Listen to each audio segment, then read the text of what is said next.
Welcome back, everyone. So we're going to get started in just a second. Everybody's talking. I love it. I love it. So welcome. I will introduce myself again. I'm Janet Hine, the Director of Admissions here at IU Mauer School of Law. I've been here since about, I think, 2013 and have really enjoyed it. And part of the reason I enjoy it is that the community here is so amazing, as Erin, as everybody has said.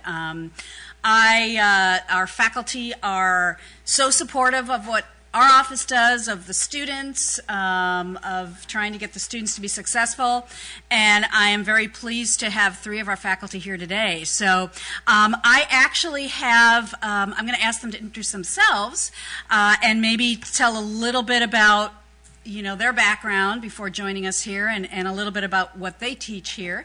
And then I've got some questions, but certainly any questions you have, I'll pause and see if you all have questions, because you might want to know things that, are outside my purview anyway, me not being a law student. So we're going to start, and maybe Professor Fuentes-Rower, if you could talk a little bit about yourself and what you teach here. Can I talk about myself? Well, I can always do that. Good morning. Welcome to Bloomington. You're welcome for the weather. We did what we could. We had choices, and we picked this one. So welcome. I'm Luis Fuentes-Rower. I've been at the law school for about 20 years, 2002. I've never been to Bloomington before, since I went to Michigan Law School, Ann Arbor, for many years. I love small college towns. I'm from San Juan, born and raised, Puerto Rico, which meant I grew up in a fairly big place. Went to Ann Arbor. I loved the small college town that Ann Arbor used to be. And if you've been to Ann Arbor, you know what that means. And then I went on the legal market, ended up here. I got a JD PhD from there, an LLM from Georgetown. Came here. First time I came, which is really what you care to hear probably, I couldn't get enough of Bloomington. It was so pretty, and it was small, and it was a college town, and things happened, and anything I needed was here. My wife likes to tell a story on a 2-week period some years ago. You could see Elvis Costello and Bob Dylan, Hillary Clinton, and the Dalai Lama back to back to back.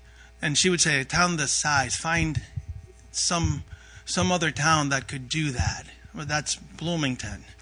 And so once I came, I haven't left. I couldn't leave. I could go on. Here's the thing. I am a professor, and I get paid to talk. So I don't know what else to tell you. There's more things we're going to be telling you. So anyway, welcome. It's great to see you, and I hope this helps you make the right decision, which there's only one, of course. So, welcome. Thank you.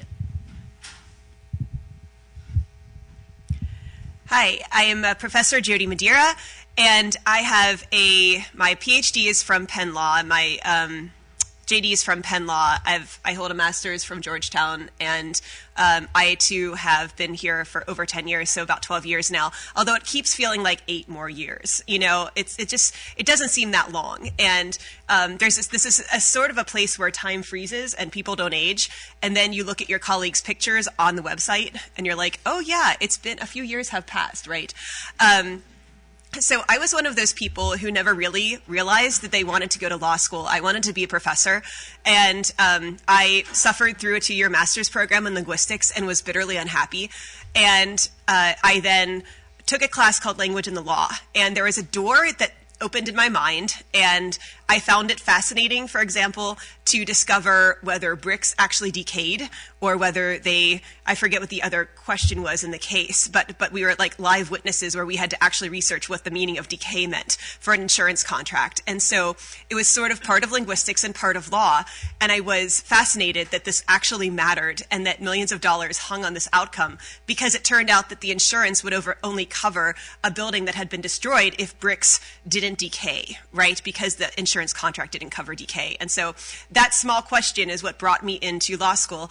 I knew I wanted to go to law school when I was writing a horse at approximately 9:30 on a Saturday morning. And I had been thinking and wondering what I needed to do with my life, because a master's of linguistics is not tremendously employable. And so I'm one of those people that always had to have their life planned out. And I felt very lost and anxious and alone. And I just didn't know what to do. And then all of a sudden, when I wasn't thinking about it, I knew what I wanted to do. And it was a conviction in my gut. And so I started at Dickinson Penn State. If you want to be a law professor, you can't really go to Dickinson Penn State. You have to go to a top tier law school, and legal academia is very, very, in most schools, is very, I would say, insular. In Indiana, we have a greater diversity of professors, and I think therefore perspectives, and I think that's very valuable. We'll get into that later on. But I transferred law schools, and Penn Law was everything that Indiana is not. It was cold. It was clinical. Professors shut doors. They did not welcome you. And my PhD program was very different. So when I knew that when I was looking for a law school to teach at, I knew I wanted a place that felt more like my PhD program, where people were there not to just teach, but to be colleagues and sort of intellectual companions and people with whom you could talk through difficult issues, right? And so I found that here at Indiana. And I teach law and medicine. I teach difficult topics. I've taught abortion. I teach Second Amendment law. I teach what happens in death and dying. Most recently, I've taught fertility fraud. So about an hour north of here, we have a former doctor named Dr. Donald Klein. And he currently has 70 donor-conceived children. And he used his sperm to inseminate women in the 70s and 80s without their knowledge. So my latest research project is with these patients, former patients and their families. And I have to say, too, that no matter what I teach, no matter what I research, students are curious, they're compassionate, they're engaged, and they're always, it's sort of like been this, research intellectual home, even among these difficult and controversial topics that I sometimes research. So that is a little bit of why I'm here. Great. Thank you. So good morning. I'm Joe Tomaine. One thing I'd like to add to that, last spring we did a panel on DNA and fertility fraud, and I forget the gentleman's name who was on the panel. Matt White. Mm-hmm. And so if you're interested to learn more about this, IU Maurer has a YouTube page, and if you do DNA, law, and technology, you'll pull this up.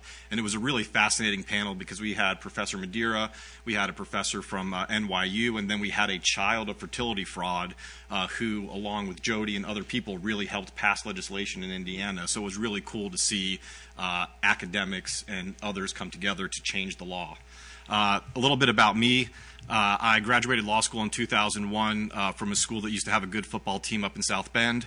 And I practiced law until 2009 in private practice at a law firm. I did civil litigation. One of my areas of practice was media law. I'm a strong proponent of free speech rights. And in order to continue to learn about media law, I started becoming an adjunct at Cincinnati and Xavier University to undergraduate programs. I fell in love with teaching. And then from 2009 to 2016, I had bounced around at various law schools and then finally landed here, and I really couldn't be happier. Bloomington is a wonderful town. I teach contracts to first-year students. I teach a couple of our information privacy law courses, and I'm also the director of our cybersecurity and privacy law program, which is really wonderful. If there are anybody out there that is interested in that, I'm happy to talk to you today, or my last name is Tomaine. You can email me. We can talk in the future. Bloomington's a great place. I grew up in Cincinnati. Cincinnati's not a big city, but when I go back to Cincinnati, I think there's way too many people there. So my wife and I and our 2.5-year-old, we love Bloomington. We hope to be here for a very long time, and a lot of that is the place that I work. Thank you. Thank you. If maybe we'll start with Professor Madeira, actually. Tell us just a few highlights of being a faculty member here, the resources, collegiality, anything else. Well, first and foremost, my students laugh at my puns. So I'm known for, I usually teach torts at 8:25, 8:45 in the morning. And that's important to me because when you come here, you don't have a 1L paper chase experience, right? When you come here, we're not here to terrify you. We're here to have fun learning together, because I learn from my students every single year, right? So I think that is a little bit of what it means to be a professor here.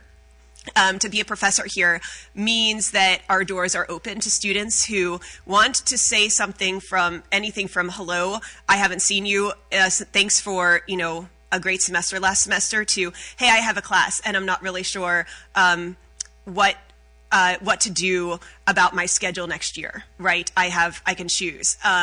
It can be, I'm not sure what I'm supposed to wear to an interview, or would you help me moot a job talk? Right?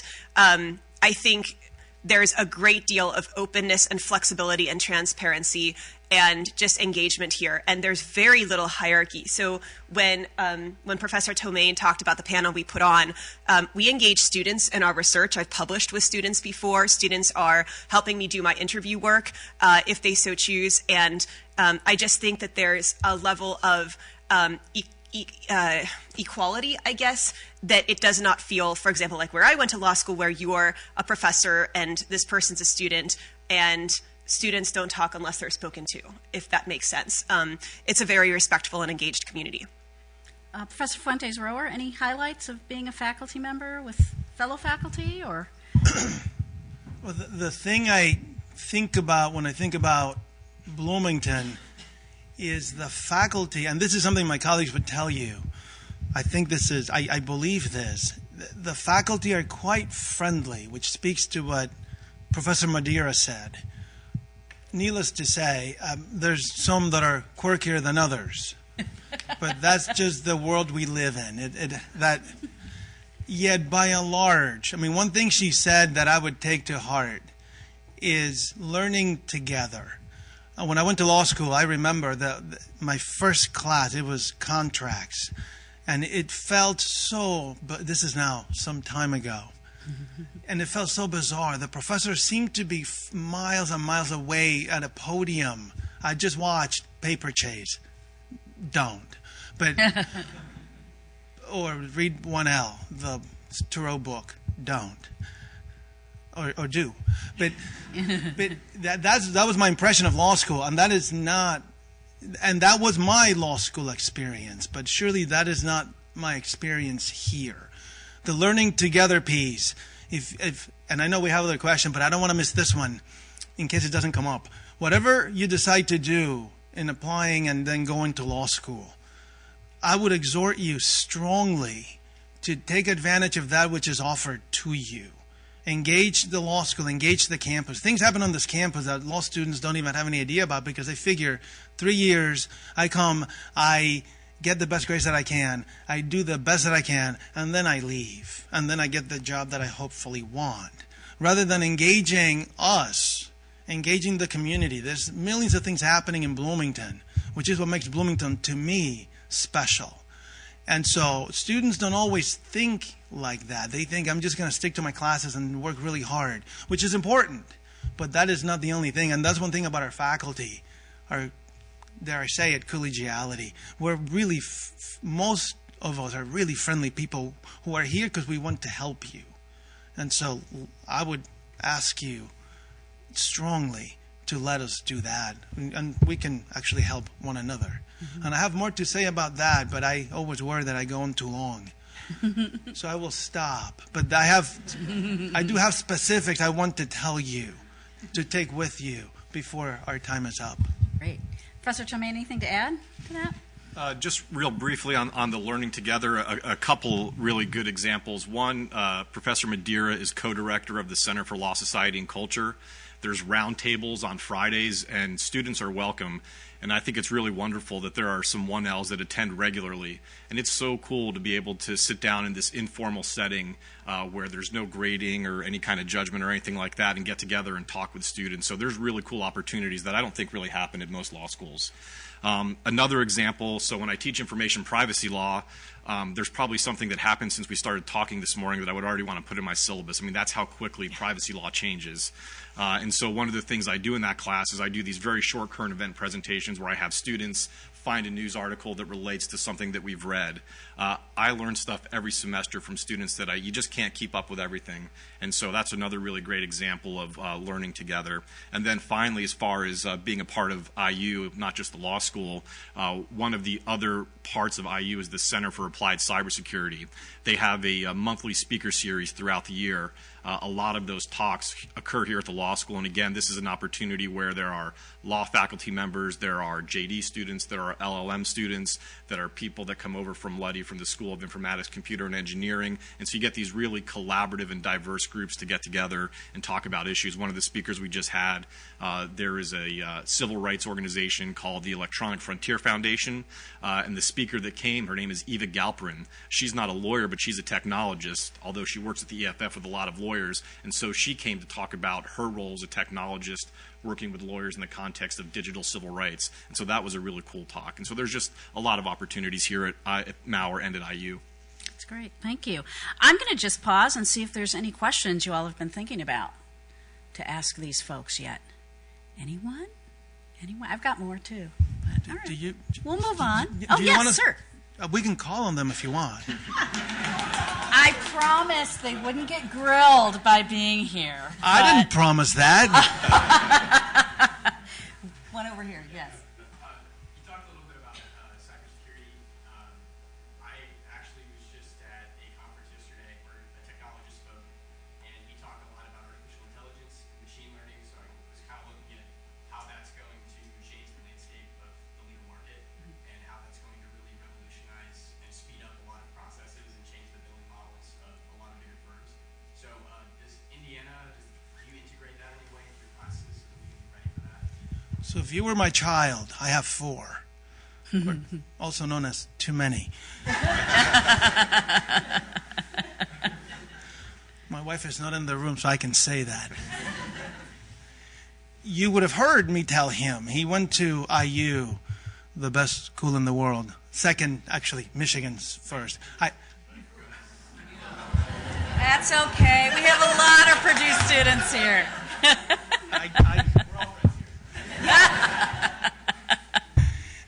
He went to IU. He did informatics, computer science, and I've been telling him for years that is the future. We've been looking for a cybersecurity scholar since I've been here, the 10, 15 years. They don't exist. Why? Because the ones who do exist don't want to come here. They want to go to Silicon Valley. They want to go, and as they say in the places I don't inhabit, they want to go print money somewhere else. That said, we just hired a new professor this year. Comes to us through Yale and the Harvard Center for yada, yada, yada. I don't remember. A fancy place at Harvard. That's actually an oxymoron, right? That everything at Harvard is fancy. So, Harvard guy. And he's coming to teach cybersecurity. And then we have the center. We have an engineering degree, I believe, at the School of Informatics on computer science, software design. My point being, IU is moving in that direction. We are moving in that direction. And that is the direction, that is the future. No question about that. And we are trying to catch up with that future here. And this is something, if you heard what we said a moment ago, it would be incumbent upon you, and I would exhort you to do precisely this, to come to these Thursday gatherings, to go up to informatics, to take courses, to connect outside of the building that we are in now, because lots of stuff is happening all over the campus, there and elsewhere, that I would hope those of you who end up coming here, all of you, that you take advantage of that which we have to offer. So IU is a campus where it's remarkably easy to be engaged with other departments. So the Center for Law, Society, and Culture is very interdisciplinary. I've put research teams together. So I just don't sit in the law school. I built a multimedia substance use education and mobile health tracking app that we're putting in the IU Health Center. I have colleagues at the Petrie-Flom Center at Harvard that we're working on projects in AI research together and how that could improve informed consent. And so basically, when you come to this law school, what you're coming to is a nexus where we have roads that go out to many other cities, right? And you can sort of see where you want to go, and we're here to map a route, I think, to those destinations. And I came from Harvard, and just as a short segue, everything at Harvard is fancy. I mean, they have like 5 buildings. Here we have 1 building, and there's a lot in that building, right? I think IU students are great because they're just as smart as the people at Harvard, and they don't tend to have as many chips on their shoulders, right? And so I think that that's one reason I really love. I didn't feel like I was giving up anything by moving here from Harvard, right? I was getting more collegiality. I was getting more interpersonal engagement, and sort of like this, we're all in this together attitude, right? So that's what I love about this place. A couple quick thoughts on your question. So there is a joint degree in JD and a master's in cybersecurity risk management that's available, and I'm happy to talk to anybody about that later. Also within Malware, there's a certificate in either cybersecurity or information privacy that's available. So there are ways you can specialize depending on how deep you want to go. On this collegiality point, and I'm not sure where this is going to go, but it ties in directly to your question. All right, so just the other day, Professor Wittes, who's the Dean of Faculty Affairs, Dean of Research, sent an email to several people saying, hey, we just got this request for proposal from Cisco asking about criminal liability in the context of AI. And very quickly, several of us said, hey, I might want to be a part of that project. I could imagine if it goes forward that there could be a role for students to be involved as well. But, I mean, that literally happened this week. Cisco, RFP, what's criminal liability in AI? Professor Wittes sent that to 5 faculty members, and I think everybody's interested to see if we can put together a proposal to work together on that. Can I say very quickly? So you take the point we're making. So about, 30 years ago, Michael Uslan, if you know the name, he's the Batman guy. He came to our law school. He was an undergrad. He taught the first cartoon course, history of cartoons, of comic books in the U.S. He comes to our law school. He wants to do media law. Well, media law didn't quite exist at the time the way that it does today. So he went ahead and he took every course that he could take in media law or in media, period. Anything he thought on campus, he went around and he made his own course of study. He graduates, he goes to New York to work, and he gets a job because he says, this is his story, not mine, because he had a background that other people didn't think to have at a time when that background didn't exist. Then he goes to whomever owned the rights to Batman at the time, and he said, look, I want to put this into the movies. So the Michael Keaton movies, that one, which is now old. And I just watch it with my little boy. It's a bit dated. I'm not recommending it. I'm just telling you. And so he goes to the guy who owns the rights and says, look, I want to put this in the film. And the response was, who'd want to watch a Batman film? But Michael, I know you and I know your background. So yes, I'll sell you the right because it's you. And we know where that turned out. But my point being, Michael Uslan, he didn't sit here and take only our courses, right? He engaged a broad array of resources across campus, and he would tell you. In fact, I got this story from him. And he has also a biography I would strongly recommend. It's really interesting. He would tell you that the campus served him really well. Thank you. Yeah, in the back. How is intellectual property used at Malware? I can speak to that real briefly. So that's, it's too bad that we don't have a faculty member from that group here today, but it's phenomenal. So Professor Mark Janis runs the Center for Intellectual Property Research. In addition to him, we have Professor Mattioli, Professor Leifer, Professor Hedges, who runs a clinic. The Center for Intellectual Property is robust here. And there's a lot of wonderful opportunities, and if you'd like to get more information on that, if you want to talk to me more, I will put you in touch with the right people. And just FYI, we do have a breakout session on IP, and Professor Hedges will be here along with a couple current students who are in the IP program later today. So, any other questions? I have another question for these guys, if y'all don't. Okay, I'm going to turn it back and talk a little bit about expectations.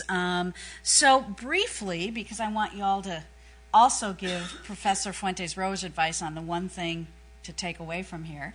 But briefly, what are some of just the expectations of your students in your class. Professor Tomei, you want to start that? So one of the few things I remember from law school is a professor said to never be more than 80% sure about anything. And so what my expectations are is that students come in with an open mind and are critical thinkers. And if you do that, then I think you will have an amazing law school experience. I would say that's great advice. I would also say we expect students to take advantage of all that Bloomington has to offer. We expect, not that you're going to be out partying late at night, but I mean, we have great stuff over at the Jacobs School. But I also mean there's this part of law school where you can't be at the books all the time. So we expect that students will have learned by now what makes them successful.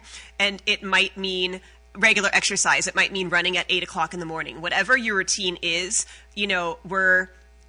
keep on doing it. And so I would say we expect students to take care of themselves in ways that don't just relate to being prepared in class, right? We also expect students to be not just present in class, but present in our offices, present in law school events, right? There's a lot of those, and engaged in the law school community. And if you don't, you're going to be poor for it, and we're going to be poor for it, right? Because we look for people who have tracks of engagement, and we don't want, when I write a recommendation for kids in the future, not kids, students in the future, I'm getting to the age where they are becoming more kids, then I want to know you. And so I'm like many professors on the first year curriculum, we meet for lunch, in groups of like 4 to 5, whether it's, practice groups, organized groups that are student organized, or whether it's a professor sticks a sign-up sheet on his or her door and says, okay, we're going to lunch. Everybody pays for their own lunch, let's hit a Thai buffet or something like that, on Tuesday.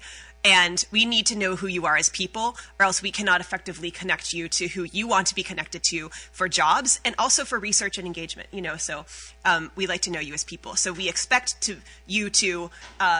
It takes that's a responsibility that students have to help exercise as well. Okay. I expect and demand that you will work hard.